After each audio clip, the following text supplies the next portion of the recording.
Caramel.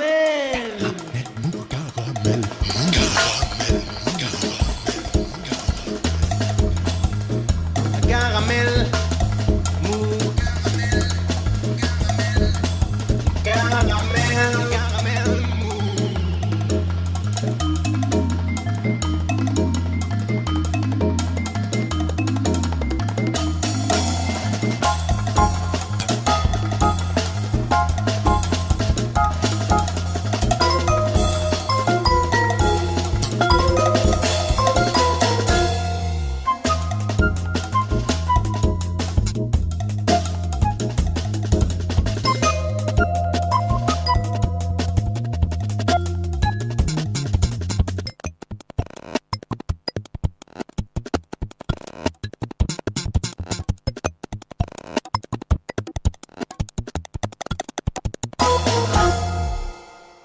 François Julliard du Canard enchaîné, parlant du contrôle exercé par le groupe Bolloré sur le port guinéen de Conakry, avait fait ce calcul simple et impressionnant. Cette activité, annonçait-il, rapporte au groupe Bolloré 40 millions d'euros par an, 40 millions de chiffre d'affaires, une fois enlevés les frais, c'est-à-dire 3 millions de redevances annuelles à l'État guinéen, plus 7 millions pour les salaires, les assurances et les frais d'énergie du port, mais cela laissait au groupe français environ 30 millions de bénéfices nets par an, soit 75% de rentabilité, chiffre à multiplier par 25, le nombre d'années de la présence et de la présente concession portuaire allouée au groupe Bolloré, soit 750 millions nets. On comprend mieux alors pourquoi le groupe Bolloré dit tirer 80% de ses bénéfices d'Afrique et qu'il reste et qu'il veut rester solidement implanté sur ce continent. Surtout que si vous rajoutez à cela les bénéfices liés à la gestion d'un deuxième port africain, celui de Lomé au Togo, eh bien, il y a double jackpot. Par ailleurs, dans ces deux pays, Havas, filiale du groupe Bolloré, a conseillé les deux présidents en exercice lors des dernières élections présidentielles. De là à voir entre cette activité de conseil politique et l'attribution de la gestion de ces deux ports, il n'y a qu'un pas que la justice française a décidé de franchir, déclenchant une enquête judiciaire. C'est la raison pour laquelle Vincent Bolloré et deux responsables du pôle international de Havas ont été mis en garde à vue une trentaine d'heures, et après cette garde à vue, ils ont été déférés en vue d'une présentation au juge d'instruction du pôle financier. L'enquête déterminera si le groupe Bolloré a utilisé les activités de conseil politique de sa filière Havas pour se voir attribuer la gestion des ports de Lomé de Conakry. L'inculpation, en tout cas, parle de corruption d'argent public, de corruption d'agents publics étrangers, de complicité d'abus de confiance, de faux et d'usage de faux. Voici Bolloré habillé pour l'hiver. Je sais pas vous, mais moi de temps en temps, voir que la justice prend des initiatives aussi, j'allais dire courageuses, ça me fait plutôt plaisir. N'oubliez pas que Bolloré est quelqu'un quand même de suffisamment puissant et intéressant pour le pouvoir politique quel qu'il soit, en France par exemple, pour que cette personne ait pu prêter à l'occasion de l'élection de Sarkozy il y a une petite douzaine d'années, avait pu prêter son yacht privé afin que notre bon président de l'époque, le Nicolas Ier, puisse prendre quelques jours de vacances bien méritées après sa campagne électorale de 2007. Enfin, un coup dur pour le smiling killer, comme on l'appelle dans les milieux des affaires, le smiling killer, le tueur en souriant, puisque après avoir redressé les affaires de l'entreprise papetière familiale en 1981, eh bien Vincent Bolloré n'arrêtait pas de cumuler les coups de poker, allant acheter des entreprises en perdition ou allant acheter des entreprises qui étaient dans une santé financière pas trop mal, et puis attendant qu'elles montent suffisamment pour pouvoir racheter au moment de la cote la plus haute, ou alors de racheter des entreprises en cessation d'activité d'activité et de restructurer à la hache ces entreprises pleines de salariés doivent être en ce moment également assez contents de voir que leur ancien patron va avoir des comptes à rendre à la justice. Salut les filles, c'est Joe Kangourou pour un nouvel épisode de Caramel Mou, réalisé ce soir encore par Jérôme. Dans le courant de l'émission, Jean-Pierre Lérac, la caution morale et artistique de cette émission, viendra nous conseiller 2 concerts et paraît-il, il va même nous conseiller un disque qui vient tout juste de sortir. Et d'ici là, je recevrai Colin Jor, contrebassiste des Le Gros Tobrogoy, formation de jazz toulousaine qui vient de sortir un premier album et qui le fêtera ce soir dignement au Taquin à 21h. Également avec nous dans ce studio, enfin ils y sont pas encore, on les attend, j'espère qu'ils vont sortir des embouteillages. François Petit, guitariste émérite, qui viendra nous parler de la reformation de Samara Balouf avant un concert que ce groupe donnera au Métronome le 16 mai prochain. François Petit qui est venu accompagné par l'ensemble des musiciens du Samara Balouf, Hélène Piris au violoncelle, Léo Mathieu au violon et Michel Sam Laville à la contrebasse. Vous l'aurez compris, il y a de la musique vivante dans l'air, mais on commence tout de suite par la nouveauté de la semaine. Après quelques années à faire vombrir leur moteur de leur 103 SP un peu partout dans l'Hexagone pour des chevauchées épiques et déambulatoires, les Tobrogoy viennent, certains aficionados s'exclameront enfin, de s'enfermer dans un studio pour y enregistrer un premier album sobrement intitulé Volume 1. Au programme de cette fanfare tzigana africaine, comme ils osent se définir eux-mêmes, on a du jazz, de l'impro, de l'afrobeat, des Balkans, le tout étant cuisiné dans une tradition très banda. Très banda, déjanté, même Tobrogoy mélange 6%, extrait donc de Volume 1, leur premier album. Ils sont ce soir au Taquin et après ce morceau, ils sont en direct dans Caramel Mou et c'est tant mieux.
Qu'est-ce que c'est? Caramel. Et ça, qu'est-ce que c'est? Cette voix dont l'accent triomphant perce à travers le grésillement de la radio. C'est Joe Kangourou, pardon. Ouais, toujours Joe Kangourou, vous êtes toujours sur campus et vous écoutez bien Caramel Mou. Bonsoir Colin Jor. Bonsoir monsieur Jean-Philippe Birac. C'est Joe Kangourou ici, je vous le rappelle. Pardon. Mais enfin, vous y ferez bientôt, vous allez vous y faire. Ça ne fait que depuis 20 ans que l'on se connaît, mais je vous jure, vous allez y arriver.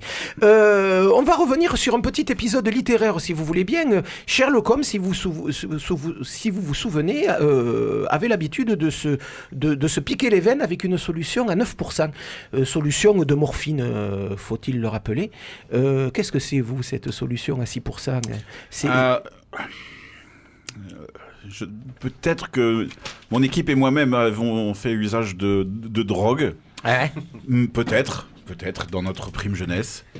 Mais c'est vrai qu'elle est loin. Et elle est hélas un peu loin, mais nous continuons à nous droguer régulièrement, c'est vrai. Donc, avec des produits plus autorisés, de l'essence, ouais.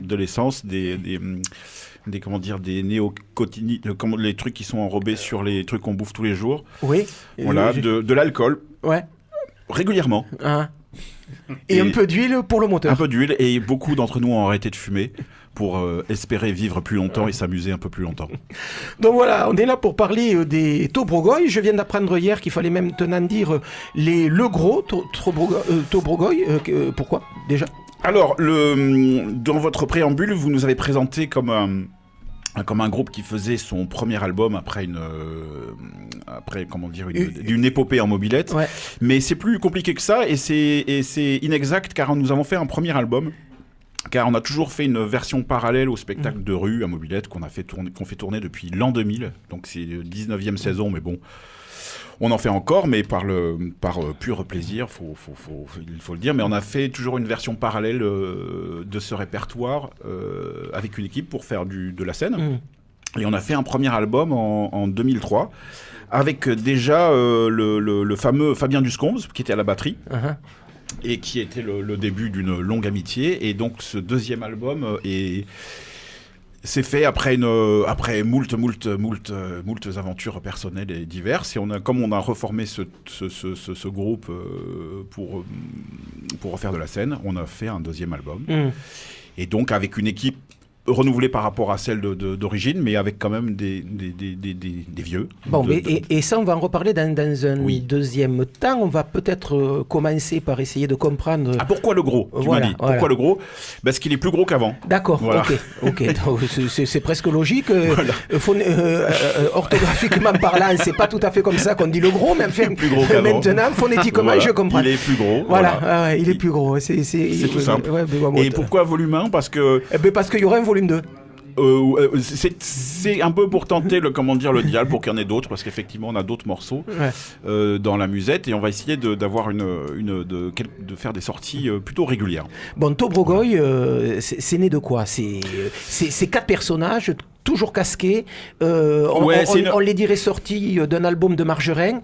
C'est un peu ça. Sur des mobilettes. Qui vont me faire découvrir leur musique à l'Hexagone. Alors, s'il faut raconter l'histoire, je vais la raconter depuis le début. C'est une jolie histoire. Je fais partie d'une vieille bande de potes avec qui j'ai fait des groupes de chansons au début des années 90. Et avec ces mêmes personnages, on était pour un 1er janvier dans les Pyrénées. Et un soir, on est sortis dans la rue avec nos instruments et on est rentré chez les gens pour jouer, pour improviser des trucs, sortir. Et on a eu l'idée, comme ça, de faire une formation avec laquelle on pourrait aller jouer quelque part et partir très vite. Ça, c'était l'idée. Et l'idée de la mobilette est venue. Oui, ça. Puisque vous avez des jambes courtes et que vous courez pas très vite. Exactement. Et comme nos poumons fatigués ne nous assurent pas, une autonomie très grande, on a décidé de faire ça, de mettre les amplis et nos instruments sur des mobilettes, et on a fait monter ce spectacle de rue qui a été un succès, parce qu'on a joué partout dans tous les festivals de rue en France et en Europe.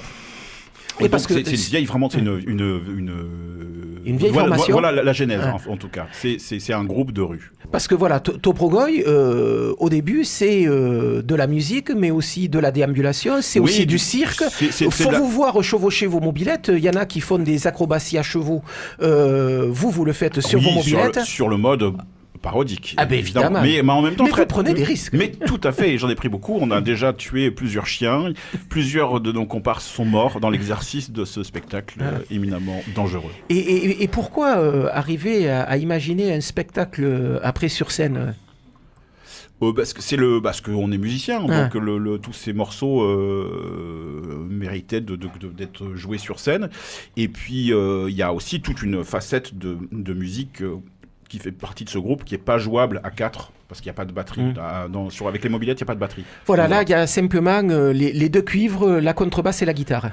Contrebasse, guitare, sax ténor, sax trompette maintenant. Voilà, c'est ce qu'on appelle les cuivres, et sax et trompette. Non, la trompette est un cuivre. Le saxophone est un vent de la famille des bois. Très bien. Attention. Ah oui, alors là, Birac, attention, crac. Effectivement. Donc vous êtes 4 sur le spectacle de rue, et vous êtes 5-6 lorsque vous êtes sur scène. Ouais, basse, batterie, guitare, baryton, ténor, trompette. Donc, qui arrive avec vous à ce moment-là ? Monsieur Yannick Pubaré, un jeune gars, à peine 20 ans, voilà, naïf, très riche et qui est extrêmement talentueux. Et d'un calme absolu, c'est le gars qu'on n'entend jamais, tu le poses quelque part, tu reviens 2 heures après, il est toujours au même endroit, il n'a rien dit. et Nathanaël Renou, un vieux trompettiste, moche, avec un œil là, vraiment repoussant, d'une laideur repoussante, mais très talentueux. Donc ça, c'est le sextet que l'on verra ce soir à l'impro. Absolument. Non, pas au taquin. Au taquin. Non, l'impro, il y a trop de travaux. On peut pas y arriver, on peut pas se garer. Au taquin à 21h. Je te salue, Tanguy. Oui. Donc, Tobrogoy, avec une musique, je le disais en début, qui mélange plein d'influences, avec une base quand même très jazz. L'autre base, c'est la fanfare.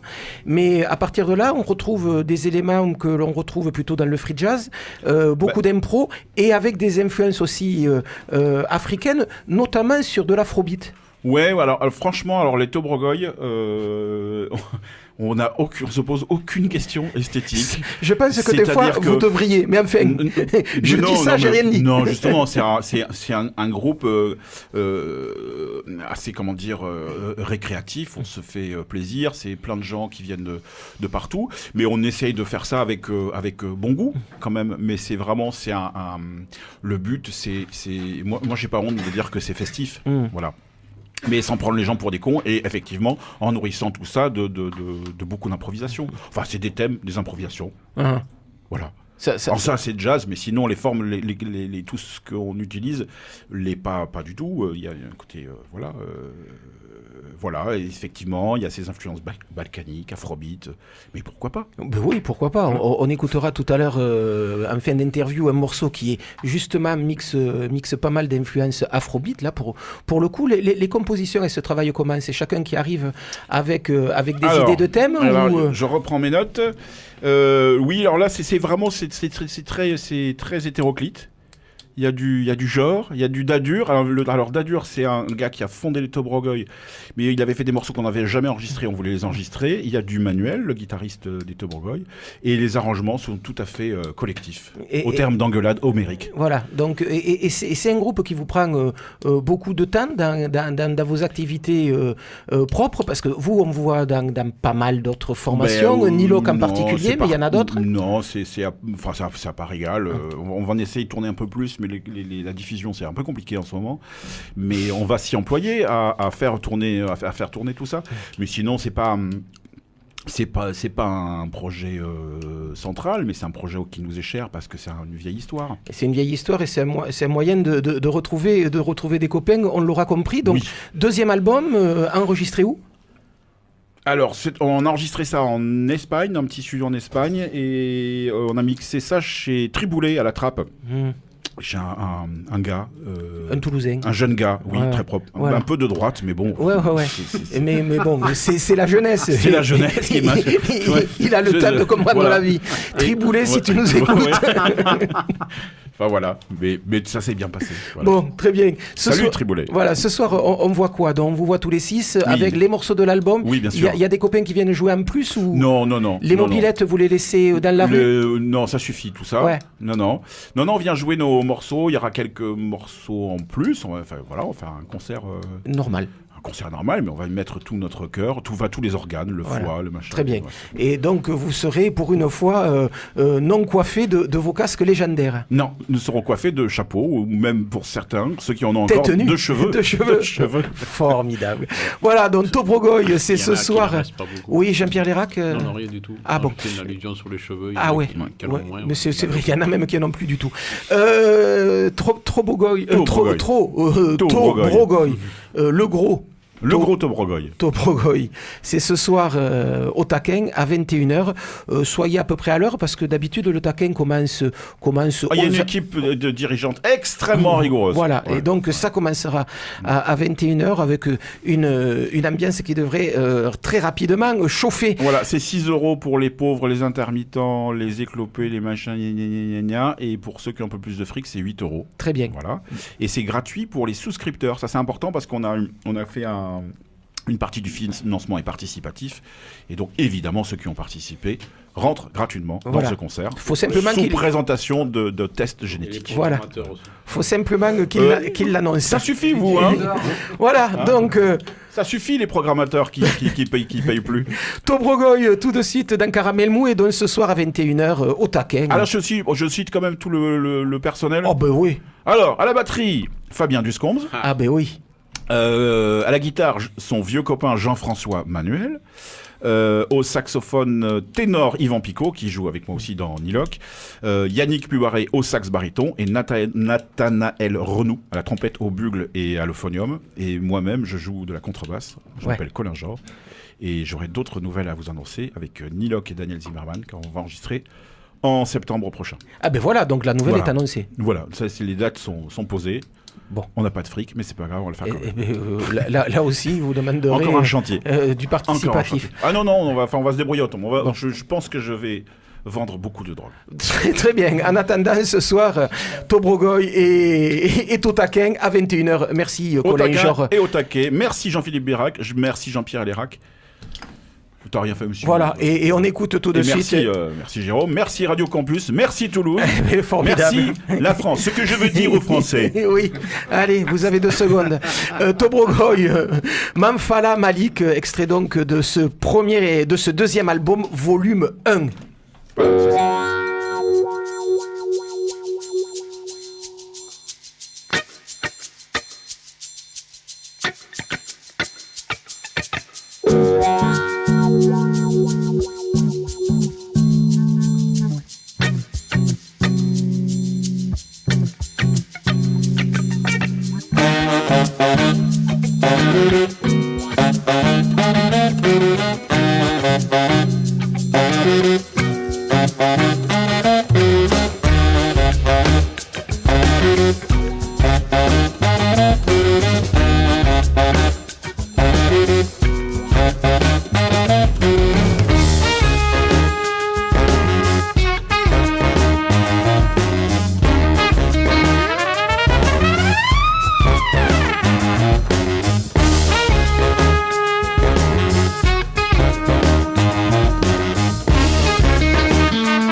pas l'écoute. Dans quelques instants, vous...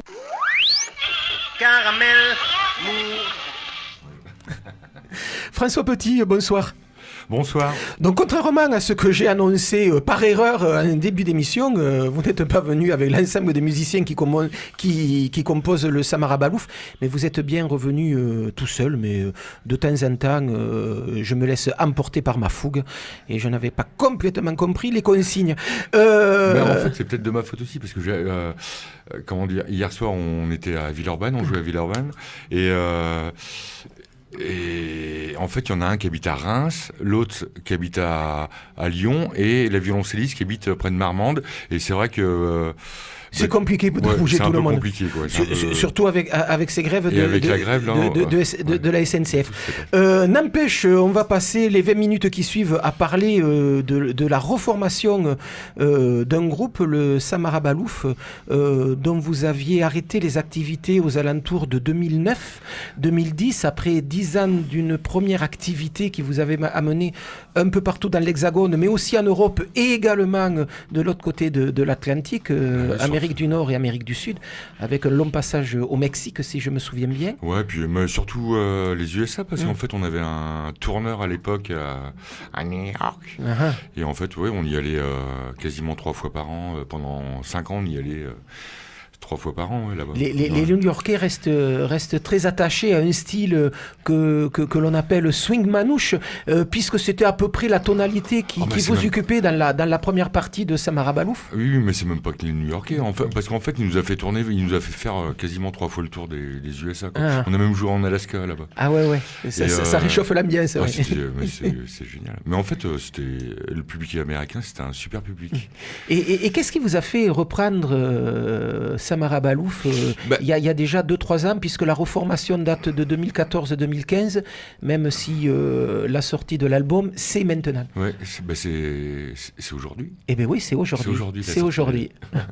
Et ben en fait, ça faisait longtemps que j'avais une formule un peu décalée par rapport au trio standard de guitare contrebasse, quoi.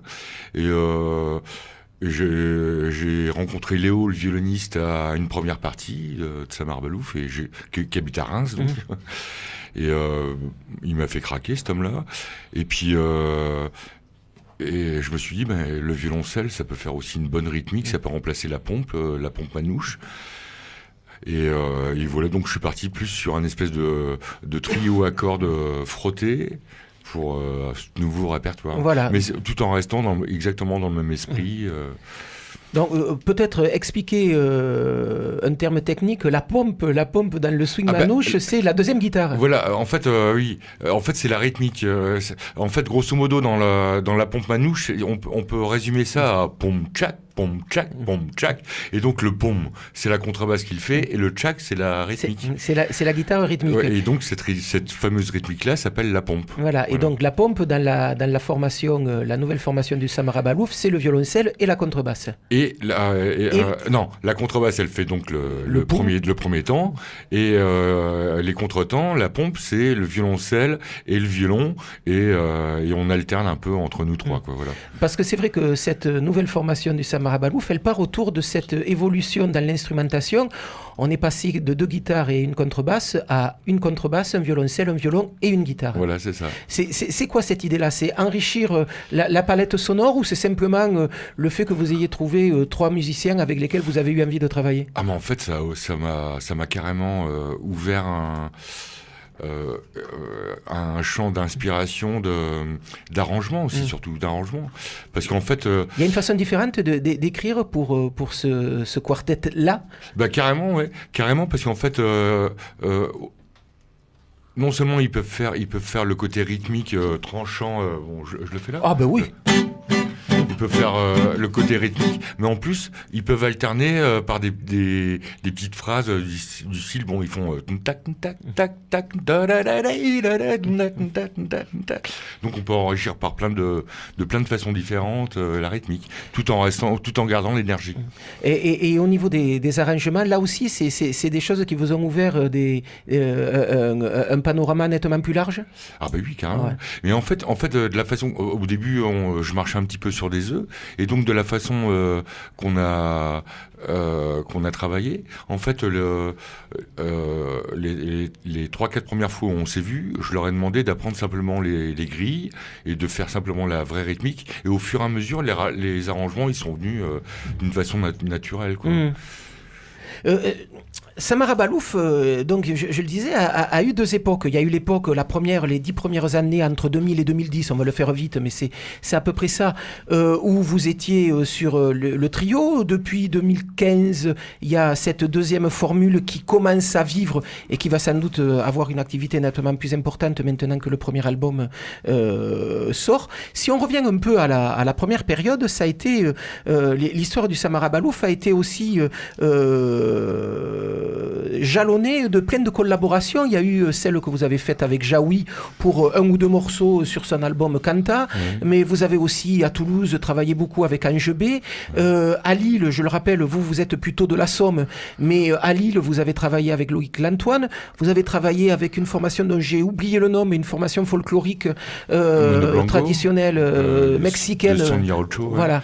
Il y a eu comme ça plein de collaborations. C'est quelque chose qui va perdurer avec la nouvelle formule ou pas du tout? Franchement, ouais, je souhaite. Mais en fait, je marche surtout au coup de cœur et c'est ça qui m'inspire en fait. Moi, c'est vrai que en fait, quand on a monté Samara Balouf, on a eu la chance de faire 4 premières parties des Fabulous Troubadours que je connaissais pas du tout. Et j'ai trouvé ça incroyable. Je connaissais pas du tout et franchement, ça m'a...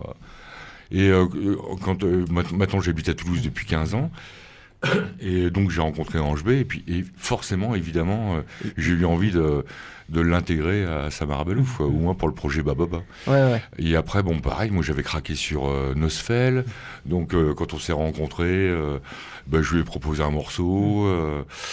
Et Loïc Lantoine, pareil, c'est des vraies rencontres, des vrais coups de cœur surtout. Et Jaoui, c'est elle qui venait vous chercher? Et Jaoui, en fait, oui, ça s'est passé d'une façon un peu étonnante. C'est qu'en fait, à l'époque, je travaillais pour le théâtre, j'avais fait une musique pour une pièce de théâtre, et puis je vois, et puis le soir, un jour, je regarde le Goût des autres, et puis le lendemain, je dis au comédien. Putain, j'ai vu un film incroyable, c'est Le Goût des autres. Et puis une des comédiennes me dit, tu m'as pas vu dedans. Et donc je dis, non. Et puis elle me dit. Et puis je lui dis, mais t'aurais pas son adresse, je fais jamais ça. Mais je lui ai envoyé un petit mot avec le CD. C'était le premier CD de Samara Balouf. Et en lui disant, écoutez, voilà, je suis tombé sur votre film, j'avais trouvé ça incroyable. Pour la peine, je vous donne mon premier CD. Et 6 mois après, je reçois une carte postale.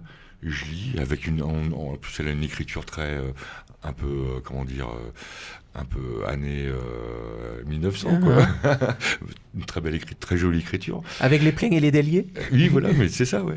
Et puis c'est une lettre très gentille. Et puis je fais pas attention. Et puis le soir même il y a des amis qui viennent manger. Puis je leur dis j'ai reçu une carte sympathique. Et puis ils la lisent. Et puis il y a une des filles qui me dit mais c'est Agnès Jaoui qui t'a... Et donc voilà, ça a commencé comme ça un peu l'aventure. Et en fait, donc elle a fait une adaptation d'un morceau sur son disque. Donc pour vous permettre de venir jouer. Voilà, la complainte del Navigator. Et c'est vrai que Blague à part, quand même, ça vous a lancé... on a vraiment parlé de vous à partir de cet album-là. Bah oui, c'était le premier. Et pourtant, le premier, pour vous raconter l'histoire, c'était... au départ, c'était donc à Amiens. Moi, je voulais plus trop faire de musique instrumentale de manouche, de tzigane, et je voulais faire de la chanson en fait. Et c'est un copain qui tenait un bar qui me dit écoute, il va y avoir le festival de films d'Amiens où le thème c'est les gens du voyage. Il y a Costa Rica, Tony Gatliff qui seront là. Et est-ce que tu veux pas m'animer mon bar pendant les 4 jours du festival? Je dis oui, pourquoi pas. Et donc je demande à ma femme qui à l'époque faisait un petit peu de basse, on avait une contrebasse, je lui demande ça te dirait pas d'essayer de prendre la contrebasse? Elle me dit oui. Au mari de la femme qui gardait mes enfants à la crèche de prendre la rythmique. Ils me disent et donc on est parti en fait comme ça. Et en fait les 4 jours ça a été Bah, c'était un succès en fait. Il y a le conseil général qui nous a repéré de la Somme. Ils nous ont fait faire toutes les salles de la Somme. Donc du coup on s'est dit on va faire un disque. On a fait le premier disque et puis en fait c'est parti en fait de là quoi. Voilà, Toute l'histoire. Et c'est parti pour 10 premières années et là vous êtes reparti pour 10 autres. Bah oui, voilà, c'est ça. Ouais. En fait, oui, voilà, c'est ça. On va écouter tout de suite un premier morceau de cet album Up qui sort donc aujourd'hui, le 5e album des Samara Balouf du coup. Oui, c'est le 5e. C'est le 5e. Le morceau c'est Octopus Baby et on retrouve François Petit juste après ça.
La vie est tranchant. Ouais, c'est vrai. Hors micro, nous étions en train de parler de cinéma et comme dit François Petit juste à l'instant, les avis sont tranchés. On vient juste d'écouter donc un morceau qui inaugure ce premier album de Samara Balouf, nouvelle version.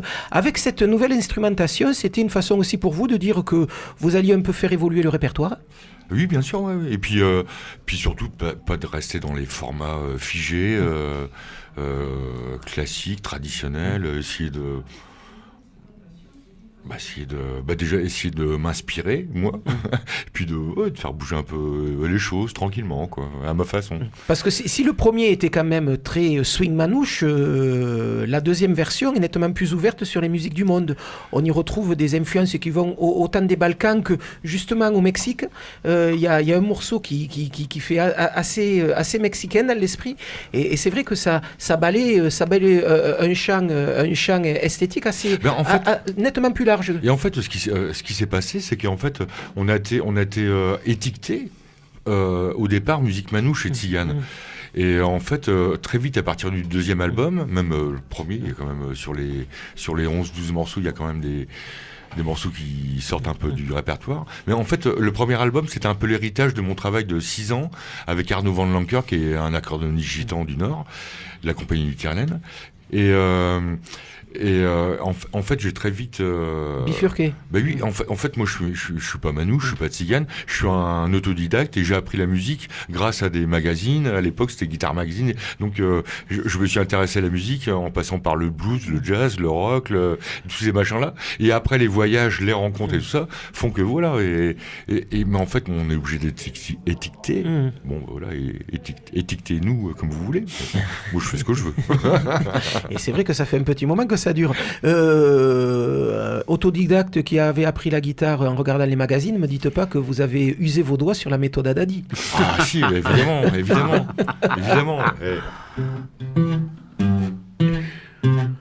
J'ai commencé comme ça. Ça, c'est le début d'une pompe. Et après, il y a le picking qui suit. Si, bien sûr. Mais je me suis mangé tout d'Adi. Ouais.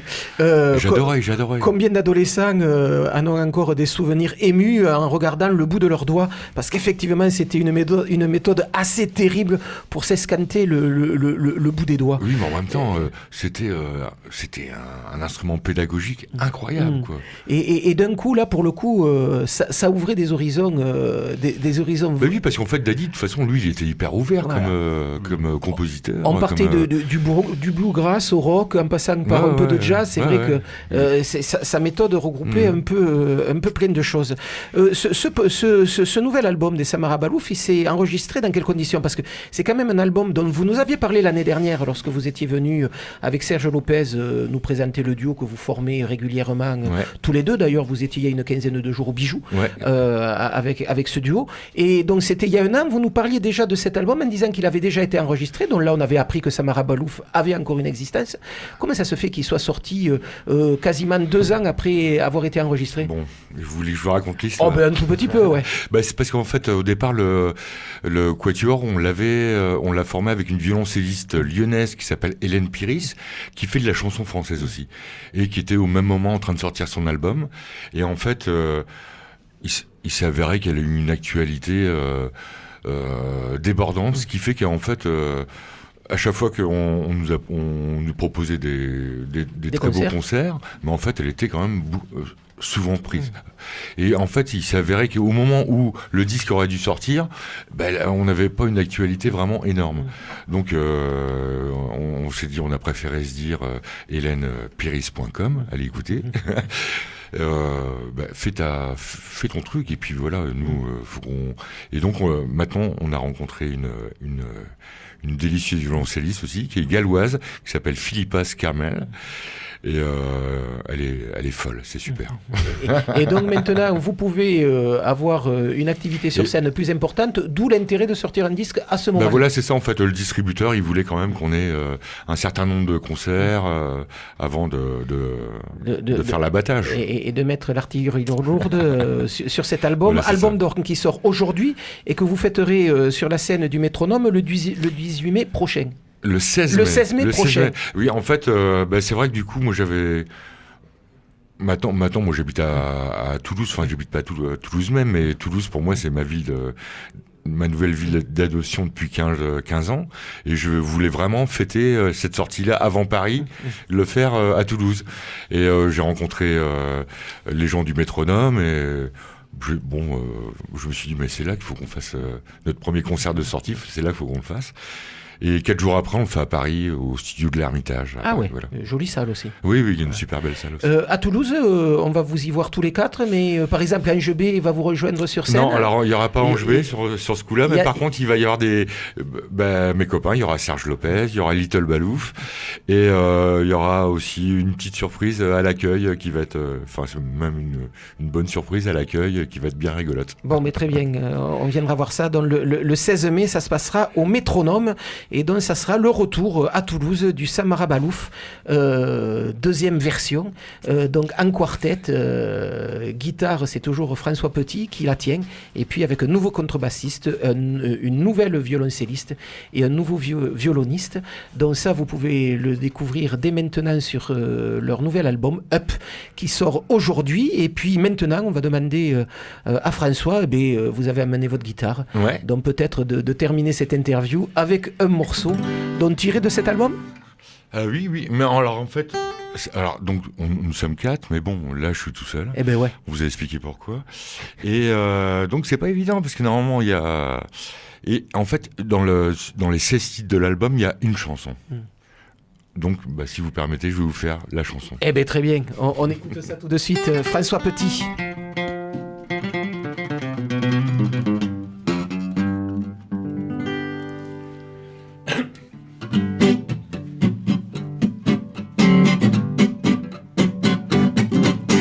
C'est la Java qui gratte, celle qui déboîte, pas celle des yeux dans les yeux. Une Java qui pique, celle qui tombe à pic, ouais monsieur. C'est pas la javanaise, pas assez balèze, ni la Java rouge, vert tout bleu. Une Java panique, Java électrique, sens un peu.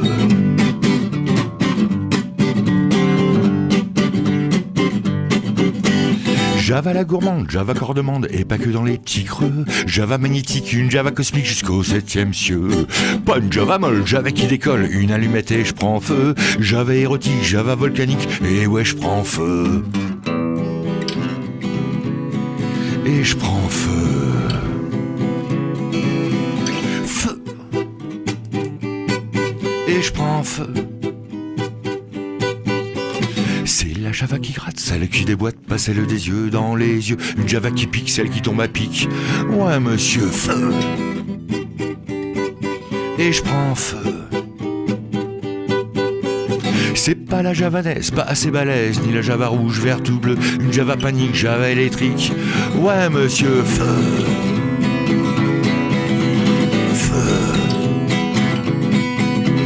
Java jamais triste, Java toujours en piste. Viens me chercher aujourd'hui, c'est jours heureux. Java érotique, Java volcanique, Java atomique, ouais monsieur. Java qui fait rire, Java qui transpire. Sens un peu, allez viens, t'es plutôt beau gosse. Mais dis-moi t'as quoi dans la caboche? Accoudé au comptoir, on dirait un petit vieux. Allez viens, je veux croire tes bobards. Fais-moi le mal, fais-moi ton mal à barre. Je veux qu'elle soit toute jalouse, à s'en crever les yeux. Allez viens, fais pas ta gonzesse. Allez viens, mets tes mains sur mes fesses. Allez viens, toi et moi, tout compte moi, y a rien de mieux. Allez viens, ce soir j'ai la fièvre. Allez viens goûter le goût de mes lèvres. Allez viens, fais-moi tourner la tête, fais-moi rouler des yeux. Allez viens, ce soir j'ai la fièvre. Allez viens goûter le goût de mes lèvres. Allez viens, fais-moi tourner la tête, fais-moi rouler des yeux. Allez viens, ce soir j'ai la fièvre. Allez viens goûter le goût de mes lèvres. Allez viens, fais-moi tourner la tête, fais-moi rouler des yeux. Allez viens. Allez viens.